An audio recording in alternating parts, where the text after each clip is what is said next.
Tonight on News 5 Live, a daring escape from the High Court. A pair of inmates accused of murder make a dash for freedom by climbing out of an open window. An 82-year-old Belize City resident perishes in an overnight fire. A late afternoon stabbing in Belize City leaves a man fighting for his life. And the Senate inquiry into the controversial definitive agreement gets underway. These stories and more coming up on News 5 Live. What is that sound? It's the enchanting melody of smart sleigh bells announcing the arrival of Saturday sales. Imagine this. Every Saturday in December, the magic unfolds at smart showrooms countrywide from 8 a.m. to 3 p.m. Here's the scoop. The first 20 customers get even bigger discounts like phones for as low as $50. Selected postpaid plans get a Samsung device for as low as $99. Plus 50% off for 3 months. Make the switch and unwrap a free SIM bundle with SMS, minutes, and data. And if that's not sweet enough, every credit recharge of $50 and up automatically gets tripled up. That's triple the joy. Other promotions also available every Saturday. Don't miss out on the festive fun. Be a part of the celebration every Saturday leading up to Christmas. Smart, bringing people together.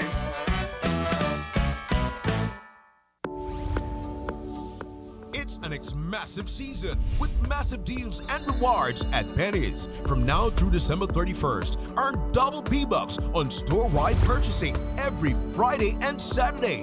That's right, 2 times the B-Bucks, which means 2 times the cash back when shopping at Penny's. Plus, get even more rewards with B-Bucks Builders on home goods, tiles, appliances, paints, and lights. And don't forget, there's also massive deals and discounts on tiles and the best brands in paints like Benjamin Moore and BH. Rewards, deals, B-Bucks. You can get it all this massive season. Only at Penny's. Quality and saving. Unwrap the joy of crystal clear picture and sound from Aiwa, the brand that offers you affordability and exceptional quality.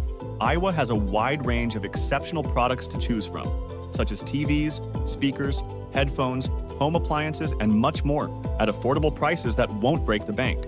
Enhance your audio-visual entertainment experience with Aiwa, and for your convenience, parts are readily available in country for hassle-free maintenance.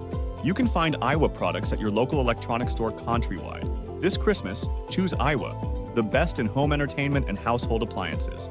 Distributed by Nando's Wholesale. Gimme 5! The biggest giveaway show of the year is back with new prizes and surprises. The fun starts at 8 p.m. on Monday, December 4th and ends on Friday, December 8th. Gimme 5 coupons are now available for 25 cents each on our Channel 5 website and at our studio on Coney Drive in Belize City. Fill out your coupons and return them to our Channel 5 office. Remember to tune in at 8 p.m. every night from December 4th to the 8th for awesome entertainment, giveaways, and lots of prizes. And don't forget, such as a double premium mattress, a 55-inch Samsung TV, bicycles, 2-night stay at Naya Resort, 2-night stay at the Windward Lodge on Tobacco Key, a shopping spree, turkeys, and much, much more. And don't forget, when your phone rings, don't say, hello, say, give me 5!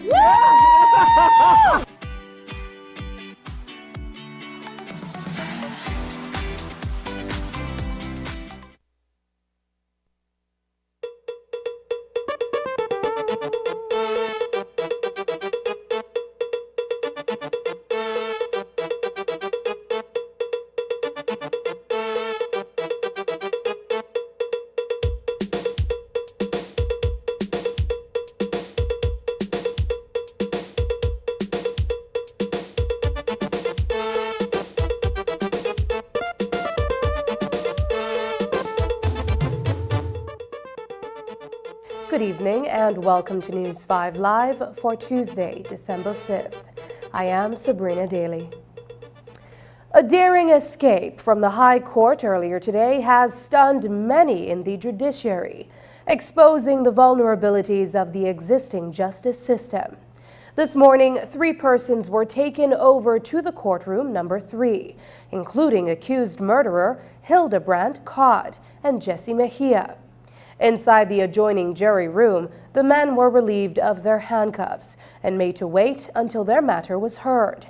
Somehow, the men were able to climb through the open window of the jury room and escape from custody, and no one inside the courtroom was aware of what had happened.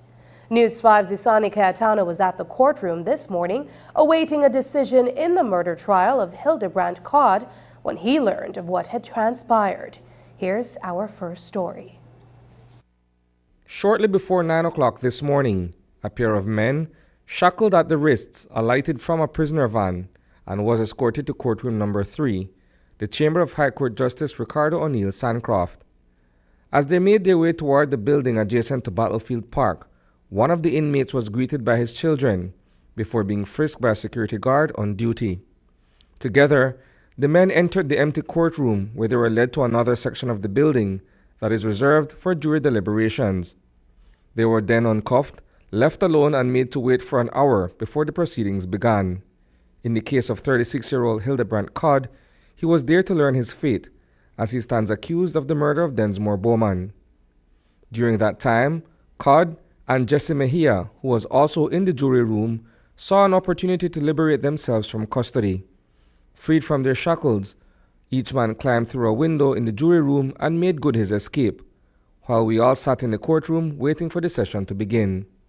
Logged in remotely, Tiffany Cadle was also waiting for a verdict to be handed down in the murder case of her sibling. I couldn't believe it. I'm still trying to figure out how it happens. Honestly, I can't. We were all here. I was here with my mom, my brother, everybody. We were here sitting down waiting, and then I get the text message and I'm like, that's impossible. How could that have been? It was a daring escape from inside the High Court. Upon learning what happened, at least 2 theories were shared with the sitting judge. It was believed that the men got away in a boat that was docked nearby. It was also theorized that they went in separate directions after climbing through the open window. Now he comes to court on the morning of the verdict, and voila, he just escapes through a window, nowhere to be found. This is a frustrating situation for me, but even more so for people who work in the system. And yes, I'm a lawyer. I guess everybody knows that. And I have to speak as well because the prosecution, the Crown Counsel, Mr. Reese Cattouz was the Crown Counsel. He did everything. He put his all out in this case with me. And they have, for a long time, been advocating, asking for proper security, asking for things to change, things to be done differently at the court, at the High Court level. These people aren't protected. Immediately following the flight, police officers from various branches of the department descended on the location. By then, however, the men were long gone. I shared with the responding officers this image that I captured of the duo when they arrived at court, in order for the police to know exactly who they were looking for. If proper security was in place at the High Court, this would not have happened.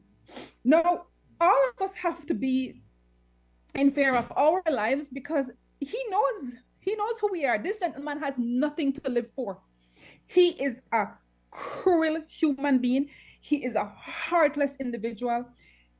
This gentleman, the way he murdered my brother, he has no soul.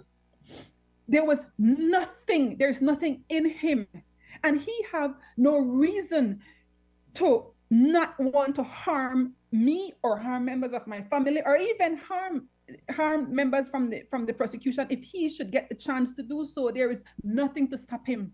Jesse Mejia has been captured by police in Belize City. Codd remains on the run. Cadle appeals to anyone who sees Hildebrandt Codd to contact the authorities immediately. I am pleading to every single person that if they see him, if they know where he is, to please let the police department know so that we can recapture this individual. He knows he was going to jail. He knows he was going to get sentenced today, and that's the reason why he run. That's the reason why he run. Reporting for News 5, I am Isani Cayetano. For months, prosecutors and other officers of the court have been complaining of a severe lack of adequate security at the courts. What took place this morning shines a spotlight on an issue that has been raised before, one that previously resulted in a sick-out by Crown Counsels attached to the Office of the Director of Public Prosecutions. It's a broken system that is in need of urgent repair. In our second story, we learn from the sister of the deceased who accused killer was in court to learn his fate, why the judiciary is failing the people. The escape of a pair of prisoners this morning, including accused murderer Hildebrandt Codd, has brought the issue of security at the High Court into sharp focus. The family of Densmore Bowman has been working diligently with the Belize Police Department, as well as the Office of the Director of Public Prosecutions, to convict his alleged killer.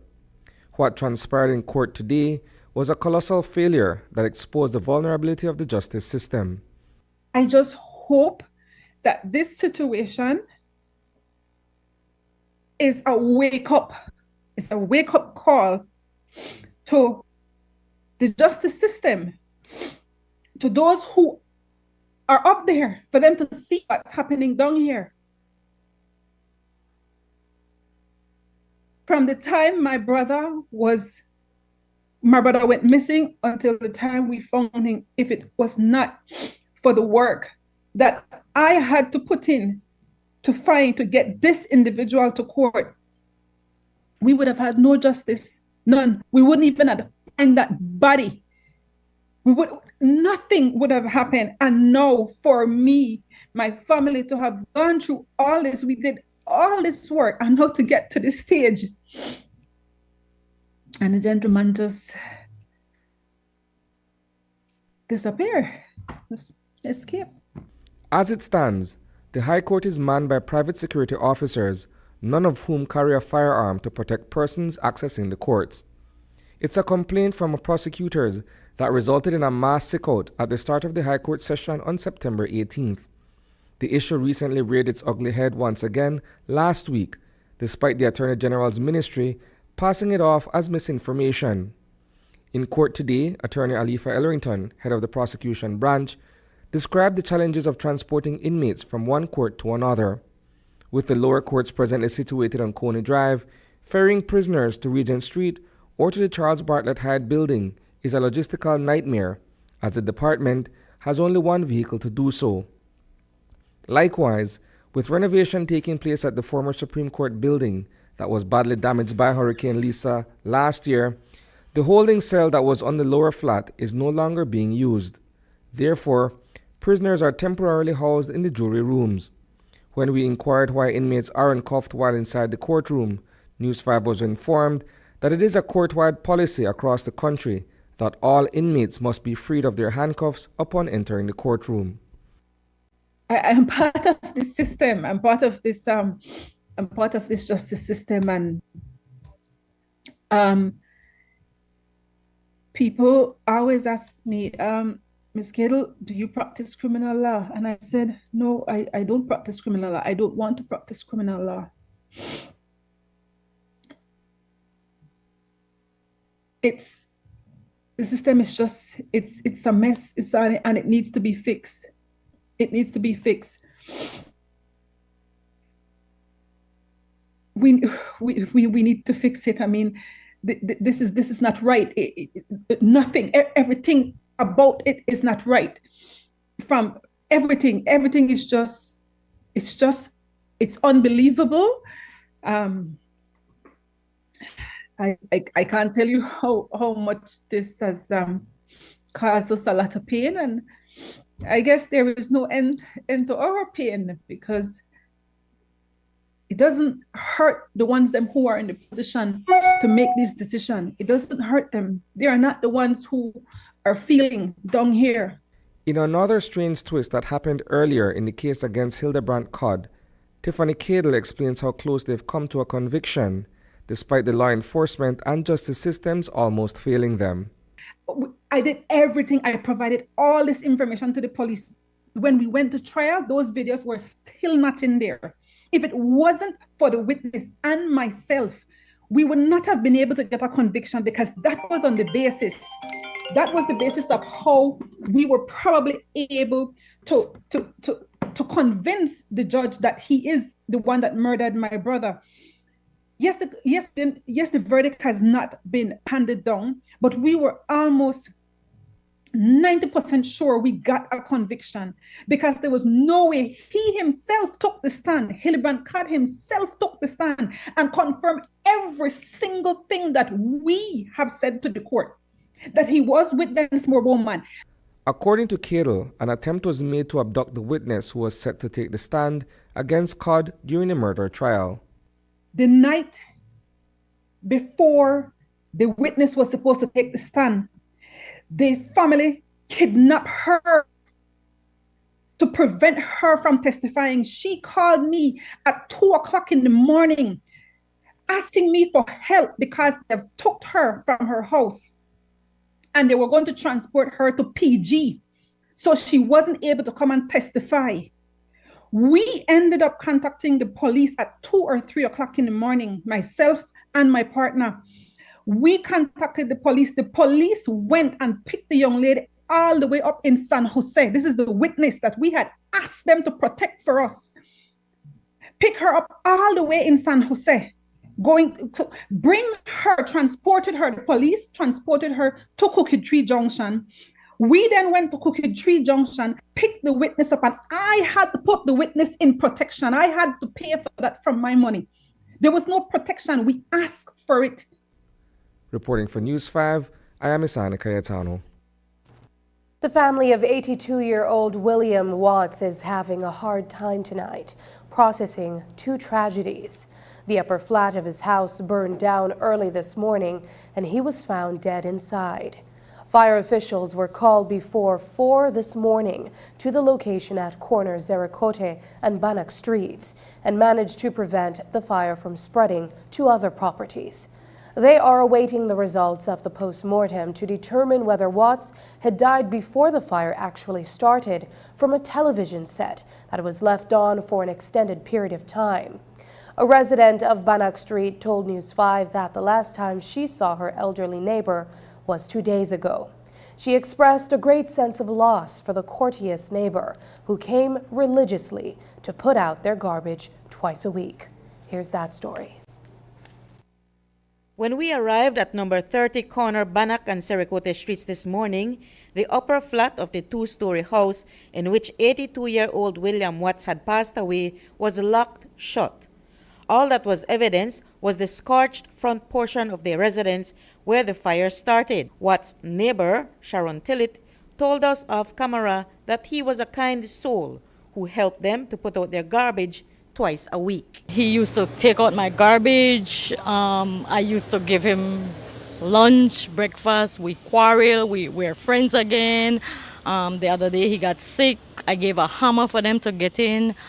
I was really shocked this morning. I mean, we heard noises, you know, we heard little popping and stuff, and my husband got up, and when we realized the house was on fire, and so we called the fire truck. The police was the first person on the scene, and I don't know who the police officer is, but he really tried to get in, and I could see on his face it was devastation because he couldn't get in. Yeah, he really stamped that door and he couldn't get in. But whether or not the elderly occupant died as a result of the fire or before the fire is not yet clear. A post-mortem examination will determine that. Fire Station Supervisor Kenneth Mortis told reporters this afternoon that the fire started from an old television set that was left on, and Watts was found on his back a distance away. The fire is concluded to have been as a result of an electrical flaw, whereby the television set that was used as a means of entertainment had overheated and created the fire. A body was found in the building. We furthered the investigation, and that was when we determined or we learned that the body was that of 82-year-old senior citizen Mr. William Watson. We found Mr. Watson in the living room area near the sofa on his back. Mortis said the house was insured and that the lower flat, which was unoccupied, suffered water and heat damage. He lamented on the reality that elderly folks face when they live alone. He advises, again, the importance of acquiring 2 small home appliances. The use of a readily and serviceable smoke alarm, regardless of the type of structure you're living in, a smoke alarm works wonders if it works properly. It's the early detection to a fire, hence the reason it's a smoke alarm. It gives off that loud beeping sound. A smoke alarm costs roughly $25. Married that to a fire extinguisher, you have a pair of tools that will work, does work, and they have shown to work. Sharon Tillett recalls the last time she saw Watts 2 days ago. The last time I saw him, he just gave me a smile. He was walking upstairs day before yesterday. Yeah, because normally garbage day, he would come out, make sure everybody garbage is out, you know. He was vibrant. He could go up those stairs faster than I can go up my own stairs, you know, so he was very active. He's constantly there. Every morning the window would be open and you know he's up, you know, so that would be definitely missed. Reporting for News 5, I'm Marion Ali. A man was stabbed multiple times in Belize City this evening. The victim, said to be a resident of the Kelly Street area, was reportedly attacked in the vicinity of Majestic Alley. The trail of blood through the alley shows how he ran after he was stabbed. He has since been taken to the KHMH for medical treatment. News 5 will have more on this incident on Wednesday. Coming up, Senate inquiry into Portico's definitive agreement gets underway. We'll have more details when we come back. Hello, friends. I'm Dr. Bob Roberts with another 60-second sermon from God's Word. For what is a man profited if he shall gain the whole world and lose his own soul? Henry Ford once had an employee by the name of Dudley. One day Mr. Ford said to him, "Dudley, what is your big ambition in life?" "That's easy," said Dudley. "It's to make $1 million and to make it fast, to get myself a nice home, a nice car, a yacht, and then not have to work." A few days later, Mr. Ford called Dudley into his office and handed him a box. "There's a present for you, Dudley." "What is it?" asked Dudley. "Open it up. That's the best way to find out," said Mr. Ford. Dudley opened the box to find a pair of spectacles. The glass had been taken out, and 2 bright new silver dollars had been put where the glass had been. Mr. Ford then said, "Put them on," and Dudley did. "Now what do you see?" "Why, I don't see anything." "Of course you don't see anything," said Mr. Ford, "because the money is in your way. They have blinded you. But if you will put the glass back in, you will see the world and all kind of human needs around you. And if you will give yourself to meeting those needs and forget dollars, then the dollars will take care of themselves. Don't let the things of this world blind your vision of God's purpose for your life." Today's 60-second sermon has been presented by Christian Foundations of Faith in cooperation with the Baptist churches in your area. In the low-lying areas of Belize City, flooding caused by heavy rainfall is a major concern for residents and businesses. It can cause health risks and damage to infrastructure and homes. To mitigate flooding effects, the Ministry of Infrastructure, Development and Housing, in partnership with the Belize City Council with funding provided by the Inter-American Development Bank, has implemented a series of climate-resilient flood control measures. These include the cleaning and rehabilitation of drains, canals, and finally, the construction of a pumping station designed to drain the accumulated rainfall in Belize City. The flood mitigation system reduces flooding through its three components. First, the Collet, East, and North Creek canals collect water from the drains.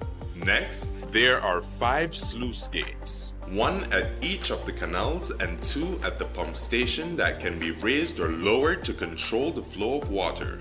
Finally, the pumping station, located in Port Loyola, pumps the water collected from the canals and drains into the sea.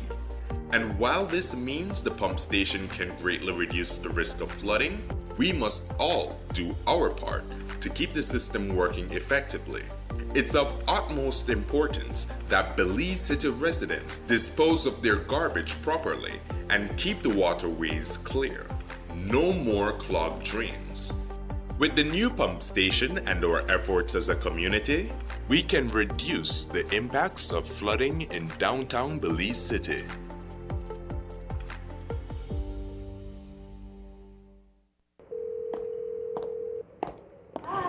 Bye. Why long time to try call you? Meet Alex. Where they go on, man? Alex signed up for a DigiOne Premium Bundle. He's loving it. With his free mobile plan, Alex can talk and surf on the go as much as he wants. Topping up and buying data is a thing of the past. Alex now has DigiTV. He enjoys all his games and his favorite shows, no matter if he's on the go or at home. And Alex also enjoys the fastest, most reliable home internet speeds with his DigiNet service. He is living his best life. Alex bundled. Alex is saving $70 monthly compared to purchasing these services from the other providers. Be like Alex. Sign up for your DigiOne bundle package today. DigiOne. One bundle, no hassle, exceptional value. Good morning, miss. Morning. How you sell the apples? 3 for 5. 3 for 5? Yeah. Fresh apples. Fresh.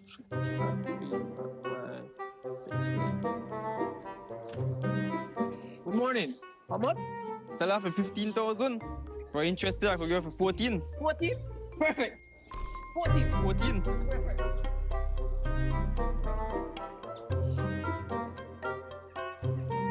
Good morning. Excuse me, how long have you two been dating? 7 months, why? 7 months? 7? Good. Good number, good number. ¿Qué le pasa?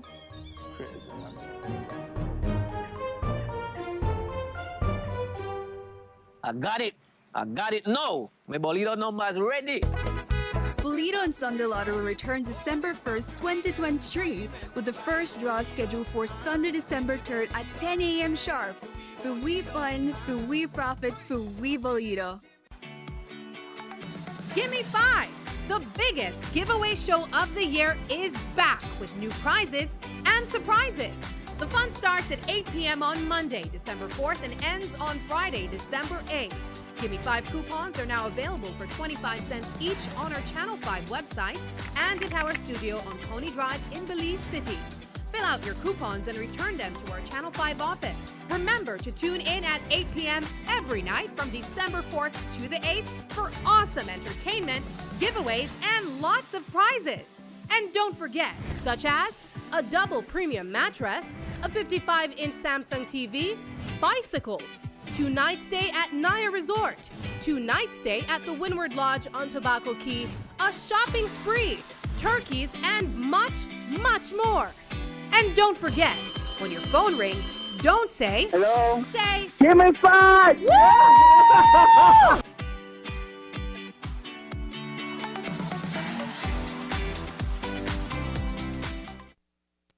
A Senate inquiry into the controversial definitive agreement that was granted to Portico Enterprises Limited, the parent company of Port of Magical Belize, commenced this morning at the National Assembly building in Belmopan. The investigation is looking at how the agreement between the Barrow administration and businessman David Gegg came into being. At the start of the inaugural session, which is being chaired by Senator Janelle Chinona, a motion for the appointment and establishment of a special select committee was introduced.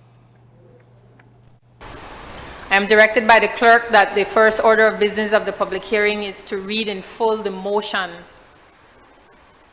The motion for the appointment of a special select committee to investigate all documents, communications, and processes tied to the signing of the document titled Definitive Agreement by and between the Government of Belize and Portico Enterprises Limited, DBA, the Port of Magical Belize, dated October 1st, 2020, and to investigate all documents, communications, and processes that resulted in the document titled Definitive Agreement by and between the Government of Belize and Portico Enterprises Limited, DBA, the Port of Magical Belize, dated October 1st, 2020, being presented to the Cabinet accompanied by draft legislation as attachments to Cabinet Confidential Memo 84 of 2023, dated May 15, 2023. Summoned before the committee was former UDP Minister Tracy Panton. She outlined the responsibility of the investment subcommittee and told the panel that she was unaware of any project that did not adhere to the guidelines that were implemented by the investment subcommittee. You referenced that, as far as you're aware, there was no definitive agreement on this project. Were there other projects that were signed off on that you only came to be aware of subsequently? I'm just trying to establish what was the practice or the procedure, even for those projects that may not have come through the investment subcommittee. I am not aware of any project not following the processes and guidelines that were put in place by the Subcommittee on Investments, or the processes and procedures followed by Beltrade and the investment unit of the ministry. You referenced earlier as well that there was a point 8 to your 7-point screening that was requiring National Assembly. Was there one of the points in that 7 requirement for cabinet approval? Were all projects then sent from the subcommittee to cabinet as a realm, or was the subcommittee an authorizing or binding body onto itself? No, the subcommittee only was responsible for doing the assessment, the formal assessment of these projects based on the technical information provided by Beltrade and the investment unit. And then we would provide our recommendation to Cabinet for approval. So all final approvals was handled by Cabinet. This afternoon, Senator Michael Parafit, the former Attorney General, appeared before the committee. He spoke about how he first came to learn of a request being made by his former law partner to sign a definitive agreement that had been drafted. According to Parafit, he referred his former law partner to the chair of the investment subcommittee. When did you learn that your former firm had been retained by certain investors, and was this the only matter that this overlap happened? If you look, as far as I'm aware, yes. If you look at the letter that I will give to you in June, it's dated June 1st. I think it was 2020. The one that member for Albert Panton said that Morales sent to her. It was around a couple weeks before that. David Morales telephoned me and said that he has been retained by Portico and that he wants a definitive agreement to be signed that he has. I told him we cannot be talking about this. He knows better than that. Secondly, I told him all communication go directly to the chairperson of the committee. They don't come to any other member naturally. If you want the committee to consider something, send it to the chair. And that thirdly, I did say to him, but did I miss something? Because as far as I know, we're not at the definitive agreement stage with that particular project. I know that there has been no indication that the principals could have the financing for the project. I know that there's been no indication that there was a discussion on the land ownership as to where the project would be. And I know that thirdly, there was no environmental clearance yet for that project, all of which you have to have before you reach a definitive statement. By contrast, Perfit described the process that was undertaken by State Bank in entering into a definitive agreement with Government of Belize under the Barrow administration. You reach a memorandum of agreement, and when you're done with the memorandum of agreement, and you're thinking about doing a definitive agreement, which is more specific, the memorandum of understanding, is not an agreement per se. It is just an indication by the government that the government is interested in exploring the project. When you reach to the definitive agreement stage, then you are saying that yes, the government not only is interested in exploring this project, but you are going to do this project. And for State Bank, they went through all the stages that they needed to go through, satisfied the committee of all the things that they needed to do, and when it reached Cabinet said, after having a report from the subcommittee, that State Bank, having followed all the instructions of Beltrade, all the requirements of the investment committee, that they deserve a definitive agreement between themselves and the government. There is a proposed piece of legislation that then has to be drafted, which our ministry drafted. We came to the National Assembly, passed that law, and that is how the definitive agreement came about for State Bank. The Department of Environment is investigating a report of illegal dredging in the southern waters of Belize, near Sunset Key. We are reliably informed that the activity, for which one Albert Lowen has no permit, was being conducted without the knowledge or approval of the Ministry of Sustainable Development. When we caught up with Minister Orlando Habet in Dubai, we asked him about the report against Lowen. Albert Lowen. Apparently, he was charged of being accused of illegal dredging by Sunset Key. I'm not sure if you know about that. Can you share details about that? We know very little because our chief environmental officer was out of the country, but he communicated with his staff back home. They went out to look at what was happening, and they're doing the investigation, but certainly what we are looking at is to see if he had any mining permit to do the dredging, and to see whether or not he was given any environmental clearance from the Department of Environment, of which we are aware he didn't have. So whatever he did was, accordingly, at least from what we know, is illegal, and he will be charged. This is a Sunset Key, right? Yes. Is that the name of the key? Do you know how long he's been doing that? No, we don't know. But we got information, and as soon as we got the information, pictures and everything else, we acted upon it as quick as possible. This is the same Mr. Lowen who had done the dredging off Placencia, right? I am not certain, but there was also a Lowen. I'm not certain if it's the same person. After the break, Brockdown Festival planned for Friday night at House of Culture. But first, here's the weather update with data from the Belize Met Service.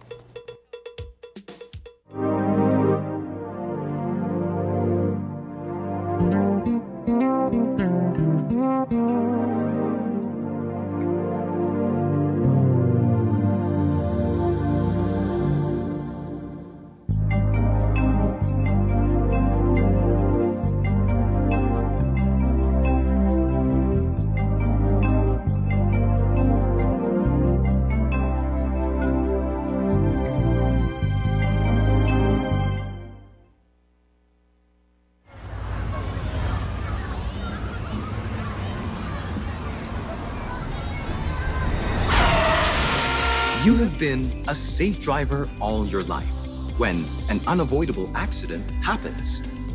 But this does not mean that your insurance premium must increase. With RF&G's Accident Forgiveness Program, safe drivers will not lose their no-claims discounts because of those minor, unavoidable accidents. For more information on RF&G's Accident Forgiveness Program, contact us at 223-5734. When it comes to motor insurance, it pays to get it right with RF&G Insurance, a Road Group company.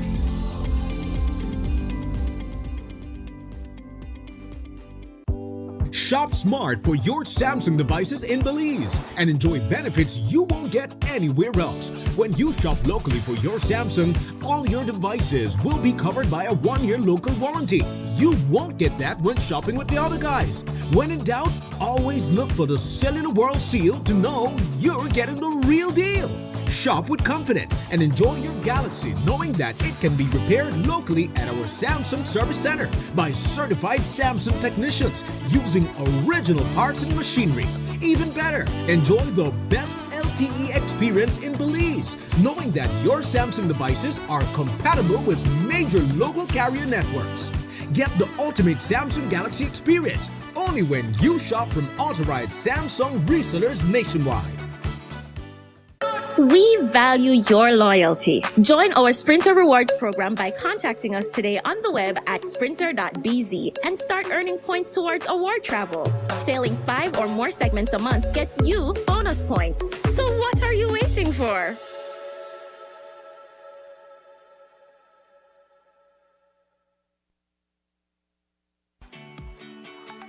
Gimme 5! The biggest giveaway show of the year is back with new prizes and surprises. The fun starts at 8 p.m. on Monday, December 4th and ends on Friday, December 8th. Gimme 5 coupons are now available for 25 cents each on our Channel 5 website and at our studio on Coney Drive in Belize City. Fill out your coupons and return them to our Channel 5 office. Remember to tune in at 8 p.m. every night from December 4th to the 8th for awesome entertainment, giveaways, and lots of prizes. And don't forget, such as a double premium mattress, a 55-inch Samsung TV, bicycles, 2-night stay at Naya Resort, 2-night stay at the Windward Lodge on Tobacco Key, a shopping spree, turkeys, and much, much more. And don't forget, when your phone rings, don't say, hello. Say, give me 5! Yeah!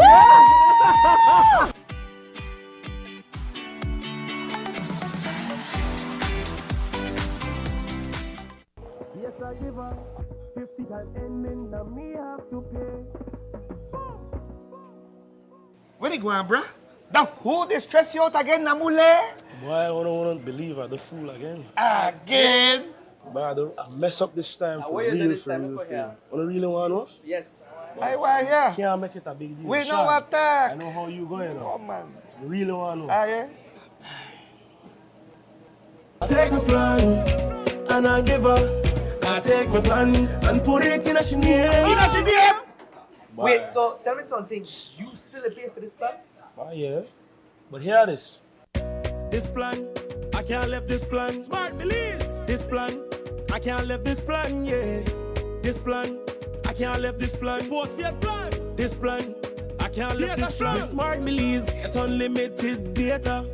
Smart Choice plan can light up your day. Postpaid with eSIM, make everything better. Just visit Smart Showrooms today.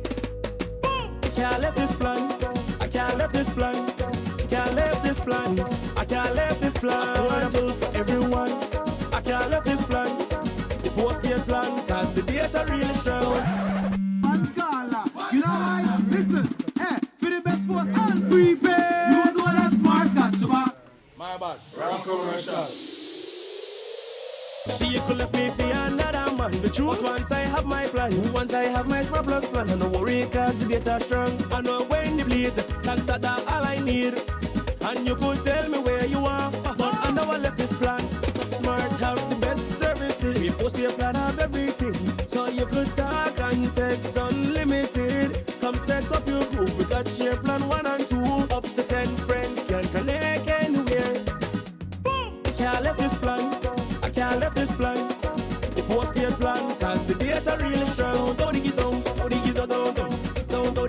Smart Belize.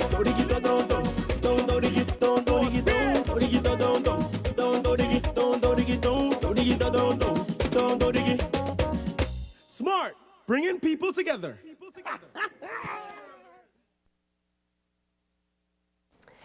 It's Christmas time, and what better way to promote culture than through a festival featuring music and food? That is what will take place on Friday night at the House of Culture in Belize City, when the Belize Music Agency and Niche put off this year's Brokdong Festival. The event will feature young and young at heart Brokdong artists who promise to get you off your seats. In this week's edition of Culture Tuesday, News 5 takes a look at Brokdong music, a couple of the faces behind the music now, how the Belize Music Agency intends to keep Brokdong music alive, and what's in store for you on Friday night. Marian Ali reports.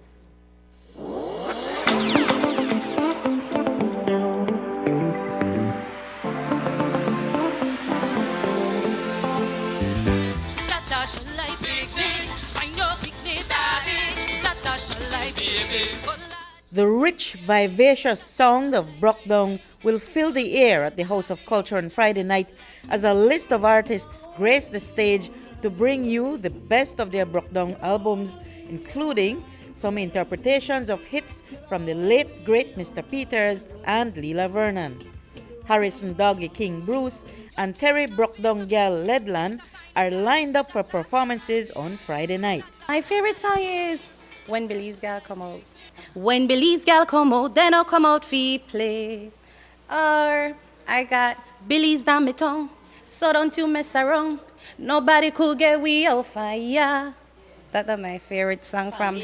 Yes. Well, what a little bit about yours now? One of yours. Okay, so this year we have our very own original that we will be presenting on the stage at the Brum. And I have a very new one, and this one is called Ready for Christmas Morning. This one I say we ready for Christmas morning. Ready for mash up the party. Oh Lord, I say we ready for it. Yeah. I want everybody to come out. Come out, come support this thing. This thing sweet, like for instance, I never know Brokdong Christmas would have been so nice. So nice, oh so nice. Never know Brokdong Christmas would have been so nice. So nice, so nice, so nice. When we start pure buckle pan table jam, bring the pigtail bucket make we start to bram. When you see me sleep with great and she hand, start to jam, start to jam, start to jam. Harrison Doggy King, the 8th Friday right there. Doggy King, who is from Hattieville, shared where the idea for his hit song Move From Front and Side and Back of Me originated. Move from front and side on the wrong and back of me. Me no like when me clean up, and people they touch me up. Me no like when me clean up, and people they mash me up. Cause I went time me clean up. They invite us when I have mental health week. So we found a table, we go over there and we had fun, play sports and stuff, and then they have this dance day. So this day we gone and every time I come there somebody wants a cigarette or so one of my friends had a pack of independent cigarette. So but everybody make a line. So everybody comes, sing the lead song or the chorus line, say a poem, and they get a cigarette. One man left in the line, one cigarette left. Somebody tell her, listen to me, man, you have to sing a song or say a poem because one cigarette left. But I don't know no song, I don't know no poem. Somebody pushed it down back and they walk away. And the man start, move from front to side and bring a buck of me. Move from front to side and bring a buck of me. Meanwhile, the Brokdong gal Terry Ledland says there's space for diversity in the culture while preserving it. I love colors, and there's no rule or nothing in the book so that what cultural gal can't use colors here or dress a certain kind of way. Yes, we have to continue with culture in the dressing and so everybody could continue, but at the end of the day, New Year, new person in town. So if I see me have on a yellow outfit, for instance, maybe I have on a yellow wig too. That's how I feel. You know, I go with my colors. Ledland was part of a music workshop that the Brockdong Bram producer James Sankar held a while back in preparation for this and future shows. The whole idea of the Bram going forward, Sankar said, is to sell it as part of a tourism event. One of the main things that we're having this year that is different from the other years is that we have a lot of new songs. Most of the artists are doing new songs this year, and so if you want to hear some of the new Brockdong songs, come out. One of the key focus is that we want to link this to tourism. So let me speak a little bit about that. Yes. So Belize Music Agency is partnering with the government, NICH, via a grant from UNESCO to basically make this an annual event tied to tourism so that Brockdong would then be part of the tourism mix. So the development of it is a true partnership with the private sector and the government, NICH, in making this possible. And these are the kind of things that we think would make the industry grow and be more vibrant. Vibrancy is exactly what the people at the Institute of Creative Arts want to see result from the event this year. Director of ICA, Kim Vasquez, says Friday night's Bram will not disappoint. NICH has its mandate to create a local and international platform to showcase and promote Belizean music. And Brockdong is definitely one of our Belizean genres. We also know that it tends to be one of the genres that we say is endangered. And so we need to ensure that, you know, we keep the legacy, we keep the music going for generations to come. So you can expect to have music non-stop on 2 stages. So from 7 o'clock right up until it's done, there will be music going. But along with that, we also have all of the traditional Christmas niceties. We have rum popo and all of the local wines, sorrel wine, your ginger wine, your black cake, your rice and beans, your Christmas ham, your potato salad, your onion sauce. All of those things will be there in very close proximity. Tickets will sell for $15 at the House of Culture gate, but if you can buy your tickets in advance before 5 on Thursday evening at the Bliss Center for the Performing Arts ticket booth, the price will be $10. Reporting for News 5, I'm Marion Ali. When we return, Belize to host inaugural World Sustainable Travel and Hospitality Awards.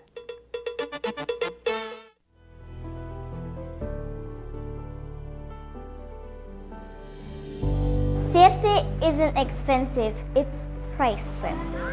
My name is Abigail Wagner. I attend El Shaddai STA and I am in Standard 6.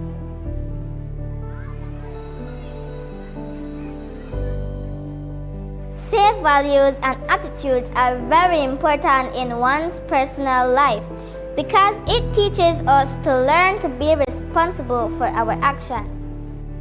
Responsibility equals accountability. Accountability equals ownership.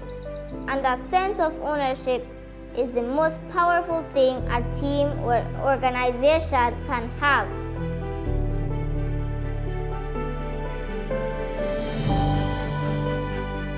Thank you, BEL, for this great initiative.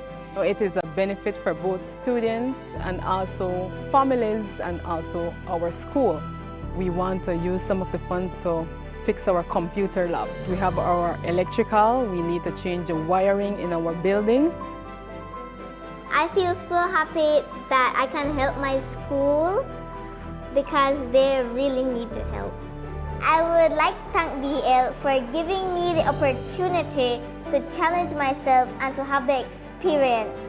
And most importantly, I would like to be an inspiration for other students.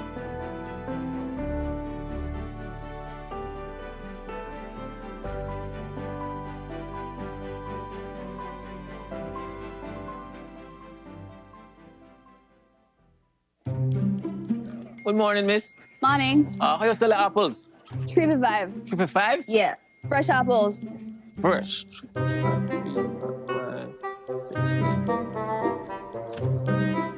morning. How much? Sell her for 15,000. For interested, I could go for 14. 14? Perfect. 14.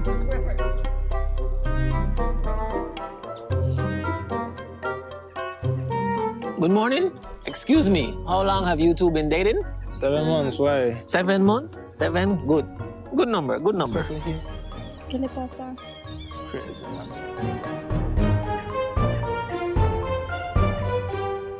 I got it. I got it. No. My Bolito number is ready. Bolito and Sunday Lottery returns December 1st, 2023, with the first draw scheduled for Sunday, December 3rd at 10 a.m. sharp. For we fun, for we profits, for we Bolito.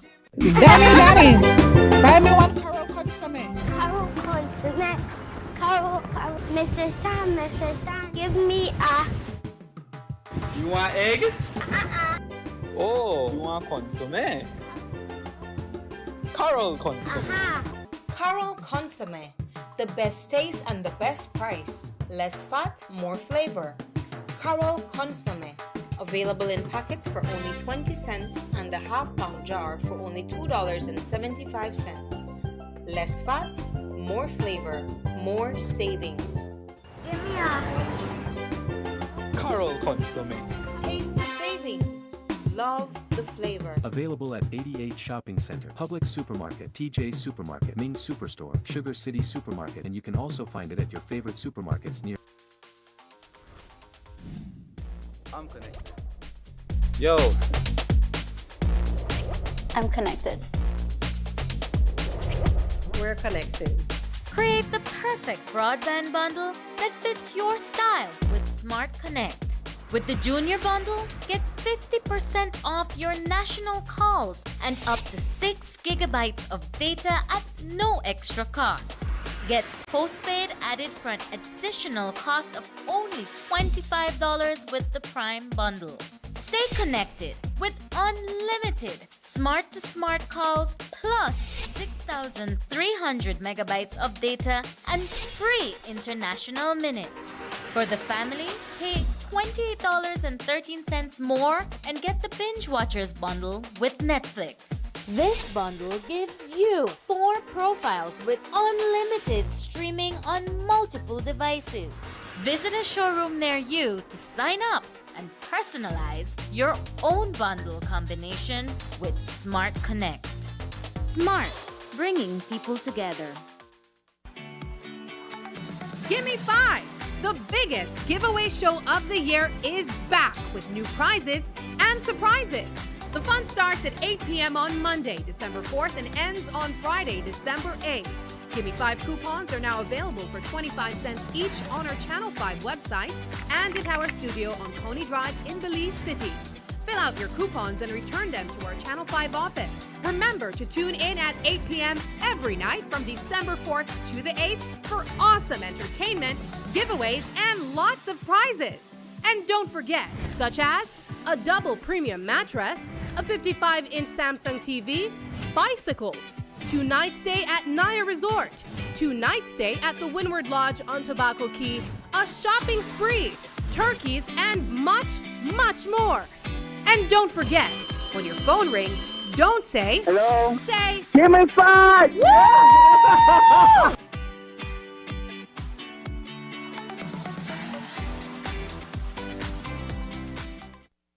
COP28 continued today in Dubai, where climate finance is taking center stage.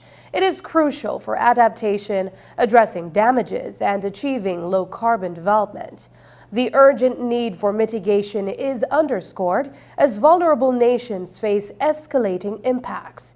Despite pledges at COP28, there is a gap between promises and actions. Belize, as a small island developing state, continues to be impacted by the increasing effects of climate change. Hipólito Novello is at COP28 and has the latest on the negotiations to get financing for SIDS. At COP28 in Dubai this year, a significant focus on mitigation strategies is evident. What we've been doing through our policies, especially the nationally determined contributions, we've been seeing that, all of our targets and actions they're dependent on support from developed countries. And so we're asking here, through AOSIS also, for financial support, technology, and capacity building. But finance is key because we really can't implement our actions without that finance. Countries and stakeholders are actively engaged in discussions and negotiations to address the pressing challenges of the climate crisis. Colin Mattis is the coordinator for mitigation for the Alliance of Small Island Developing States, AOSIS. He participates in the negotiations, ensuring that SIDS like Belize get the finance needed for mitigation and adaptation. Climate finance is very important. Number one, we want to adapt to climate change. Number two, we want to address loss and damages that occur as a result of the increasing impacts of climate change. And number three, we want to decrease our emissions and achieve low carbon development. All of that takes money. And for SIDS such as Belize, it sums up to billions of dollars. Mitigation efforts include proposals and initiatives aimed at reducing greenhouse gas emissions, transitioning to renewable energy sources, and implementing sustainable practices across various sectors. The discussions center on global efforts to meet emission reduction targets, advance technological solutions, and promote policies that contribute to the overall mitigation of climate change impacts. And these are urgent for vulnerable countries that continue to battle with the increasing effects of extreme weather conditions. It is bad because we don't have it in our power to change it. It's the big countries who have it in their power to change this not so slow, this actual acceleration beyond 1.5. 1.5 to stay alive is coming closer. And AOSIS is not willing to compromise. In the first 4 days of COP28, over $57 billion in pledges to support priorities across the global climate agenda have been made. The science says that in order to keep 1.5 alive, the world must get to net zero emissions by 2050 and reduce emissions by 43% by 2030. But the signs are not good. It is very bad. We have signed the Paris Agreement in 2015. It came into force in 2016. Since then, even though we have promised to move towards reaching the 1.5 degree goal, emissions have gone up, investments in fossil fuels have gone up, production of oil and other fossil fuels have gone up. And so you would recognize that parties have said one thing, but they are doing another thing. Reporting from COP28 in Dubai, Hippolyta Novello, News 5. This reporting. Belize has been chosen to host the inaugural 2024 World Sustainable Travel and Hospitality Awards. Announced at the iconic Burj Al Arab Hotel in Dubai.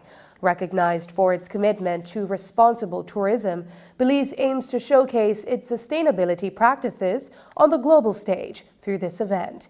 News 5's Hippolyta Novello is in Dubai and was there for the announcement. Here's that report. The Burj Al Arab is an iconic hotel in Dubai. Sitting on an artificial island, the Burj Al Arab is world-renowned for its 7-star status and gold elevators. And it is here, on the 27th floor, that a major announcement for Belize was made. Why Belize? What better place on earth to showcase sustainability at its very best? Belize has been selected to be the official host of the inaugural 2024 World Sustainable Travel and Hospitality Awards. Recognized as a destination with strong commitment to responsible tourism, CEO in the Ministry of Tourism, Nicole Solano, says that Belize integrates sustainable practices into its core values. This is the first of its kind under the World Travel Awards banner. So the importance of having the sustainable companies in tourism featured through this awards is really what the objective is. And so they were looking for a destination that is known or is exemplary in terms of sustainable tourism. And what other destination better than Belize, you know? Belize isn't known globally for that because we have been limited in our reach, right? But being involved in an awards like this will really elevate us and bring visibility on a global scale. And recognized as the travel industry's premier awards program, The World Travel Awards honors trailblazers in global tourism, airlines, hotel, and hospitality. This global event is expected to put Belize on the international stage for its sustainability practices in tourism. Having this happen in a country that showcases it the right way, that has members from the hospitality industry in our world, a commitment to tourism and tourism development, it's the right place, and it's the right message for where we need to take sustainability into the future. Because it has to start at the grassroots for it to blossom into the whole world really embracing it. And the tourism industry has a real powerful opportunity to be the guardians of the planet, to really be the stewards. And Belize has showcased that, how it can be done, how it should be done. And so I think that's why this is an opportunity to bring the world to Belize, to actually see it in action. The award will take place on September 27th on World Tourism Day. It will include over 40 categories. Belize will set a stage for a first-of-its-kind travel awards under the World Travel Awards banner. Executive Vice President Justin Cook told News 5 that Belize can use this opportunity to share its best practices. There is a real also kind of opportunity for Belize to take this best practice to the world and share that, because it's only going to be through that sharing and that storytelling of the kind of the how. We all know the why, right? But we don't know the how, and that's really, I suppose, in a sense, what Belize can bring to the world. It's like, this is how to do it, and really by sharing those stories, we can basically help others tell their story. And so Belize will be the first to tell its story, and the world will be listening. Tourism represents more than close to 50%, almost 50% of GDP and jobs, right?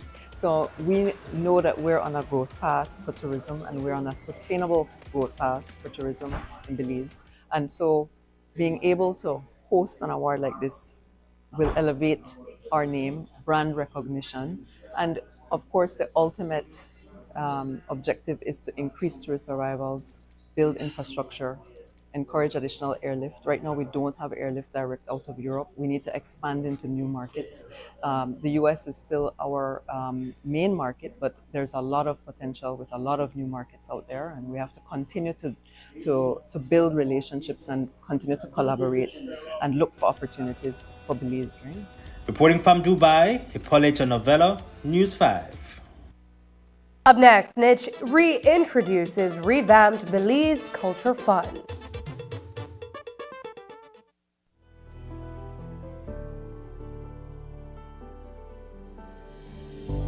Safety isn't expensive, it's priceless. My name is Abigail Wagner. I attend El Shaddai STA and I am in Standard 6.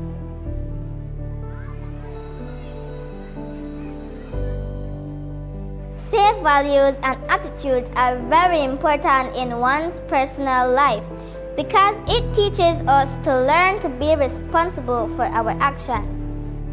Responsibility equals accountability. Accountability equals ownership.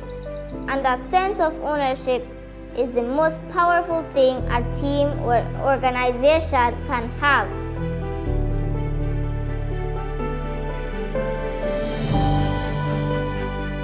Thank you, BEL, for this great initiative. It is a benefit for both students and also families and also our school. We want to use some of the funds to fix our computer lab. We have our electrical, we need to change the wiring in our building. I feel so happy that I can help my school because they really need the help. I would like to thank BEL for giving me the opportunity to challenge myself and to have the experience. And most importantly, I would like to be an inspiration for other students.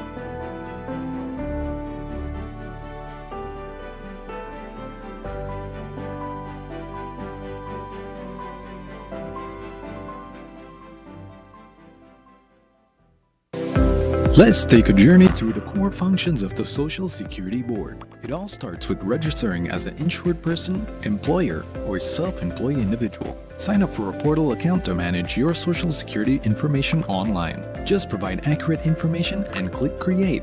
This will give you access to a range of services and benefits. Next, your contribution, along with investments and other income, are collected and distributed into 3 funds. This ensures that the SSB fund is securely utilized to support various benefit programs. The SSB is committed to providing essential benefits such as sickness, maternity, injury, and pension.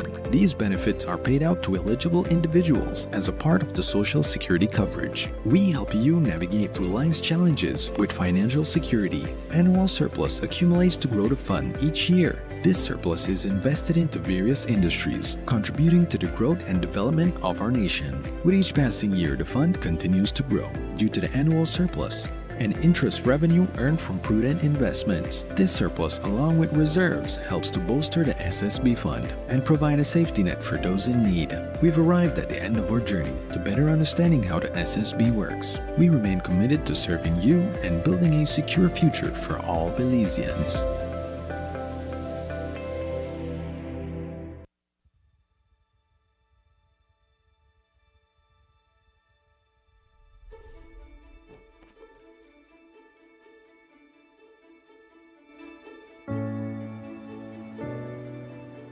Welcome to Climate Week, where we unite under the banner of climate action, one goal, a shared responsibility.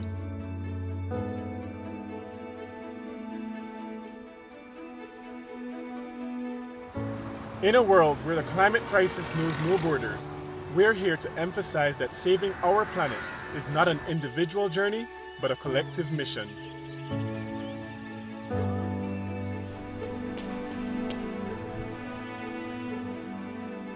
We the athletes hold the torch of hope for a sustainable future. It's our planet, our future, and our responsibility to take action now.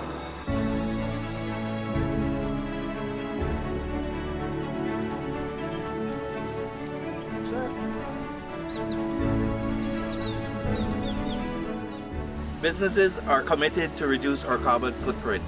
We believe in sustainable practices to protect our development.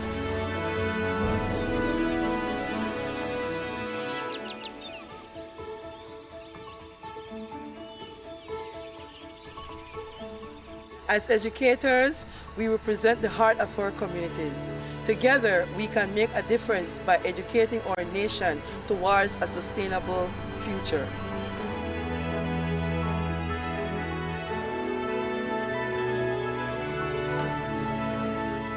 The media plays a critical role in bringing to you those stories that highlight Belize's transition to renewable energy and sustainable practices.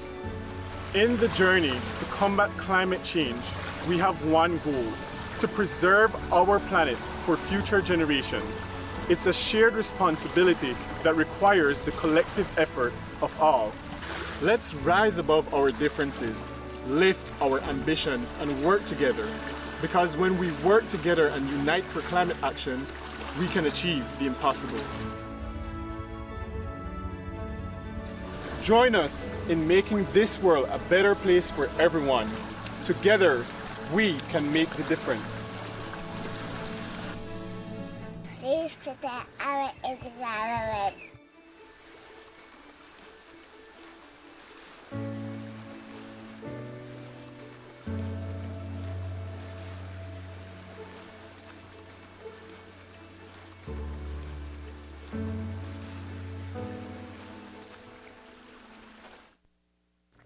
As many as 59 businesses across the country have been issued tickets for violations of the new supplies control price regulations. In the first round of inspections conducted between November 1st and 3rd, a total of 112 retail outlets were inspected countrywide. On Monday, Prime Minister John Briceño spoke on the ongoing issue of price gouging and the need for businesses that are found in violation to be called out publicly. They are the ones who, when they cut the price on a product, they do not pass it on to the consumer, they keep it. And so when you see such as 225 and then suddenly you go to 325, you know something is wrong. Yes. So now we've been starting to visit, and now we're going to get even more aggressive right now, whereby we've been to San Pedro a few times, and they've, I think the last count, last week, Abby was telling me over 50 of them have been fined already. But now we're saying we also only need to fine, we need to name and shame. Yeah. So we need to start to be aggressively advertising and say their businesses will fight for price gouge. And also, Minister Koi was also of this good idea. He said, listen, we have all this data from the Statistical Institute of Belize, and they can literally tell you, these are the stores that they sell cheaper. Yeah. So we have to start to do all of that. Not long ago, residents and motorists who travel south had forwarded to the Ministry of Infrastructure Development their concerns over using an alternate route while the Joe Taylor Bridge is being replaced. Today, the Minister of Infrastructure Development and Housing, Julius Espat, and a team including CEO Victor Espat and engineers from the ministry traveled to the location and met with people in the area to hear their concerns and to present to them a new proposal for a replacement structure instead of the original Carib Reserve route as an alternative. This afternoon, the minister told News 5 that the consultation was a good one and that the proposal they presented seemed to be accepted by the majority. The temporary structure, he explained to us, will be one that is commonly used for small vehicles, but the bigger buses will have to use the alternate route. The work will carry on for at least 12 months and will include the construction of a new bridge worth $2.5 million. We recently signed a contract to do the Joe Taylor Bridge, and the bridge will be built much higher than the one that's there right now. And the original proposal was for people to go around to an existing roadway called the Carib Reserve area. Since that time, we have been receiving, I wouldn't say, well, you could call it complaints or concerns from residents in the area. And so I thought it was important that the chief engineer, the CEO, and myself come personally and to look at the scenarios and listen to the proposals that we have on the table. I met with the existing mayor, I met with the area representatives, and one of the chief people that had concerns with Mr. Will Mejia, we met with him also. And we believe that we have a proposal that everybody can be comfortable with. And we're proposing to put in a temporary bridge similar to what the Army uses at times to cross rivers. It's made up of barges that can go up and down depending on the tide. And it will be used for small vehicular traffic, and we will have to inform the transport department so that buses and large vehicles go around the Carib Reserve as we had originally proposed. So I believe it's, I personally believe the site visit is a very good one. We also have our engineers from the area accompanying us. Today, the National Institute of Culture and History, NICH, launched a revamped Belize Culture Fund. The fund has been in existence years ago, but was dormant for quite a few years. Following the COVID pandemic, however, the Ministry of Culture and people at NICH began discussing how they could reintroduce the fund. Minister of Culture Francis Fonseca told the media today that, after some planning and finalizing, it has come to pass. He explained what it entails and how an Orange Economy Fund, created by the Belize Tourism Board, will complement this current one. One of the key challenges for our artists or creative community is really access to financing, access to resources. And so even though this is a modest start, I think it's an important start. So we're putting together this culture fund where we will be giving out micro grants. We encourage everybody to visit the Ministry of Education website, the NICH site, to find out the details of the fund, how they as individual artists, but also as communities, can gain access to these funds. So it's very, very critical because culture is at the center of Belize's development. It's a critical component of our social, cultural, economic development. But we also have to make sure that we're providing resources, necessary resources for artists. We have brilliant artists in Belize, a vibrant creative community, but they're always asking the question, how can we gain access to some basic funding to carry out and implement our ideas? And so that's what this is all about. The orange economy, we believe, holds great potential. It's an area of our economic development that we have not paid sufficient attention to. But over the last year, we've been doing a lot of work on that. We've been engaging with experts, consultants, to prepare a plan along with the BTB, along with the Ministry of Tourism, for the orange economy. So I know that BTB, for example, is preparing, to launch an Orange Economy Fund, along the lines of the Culture Development Fund that will complement the work that we're doing. And again, the whole idea is how can we, through the orange economy, create economic opportunities for people. The orange economy, if you look at the global picture, is a multi-billion-dollar economy.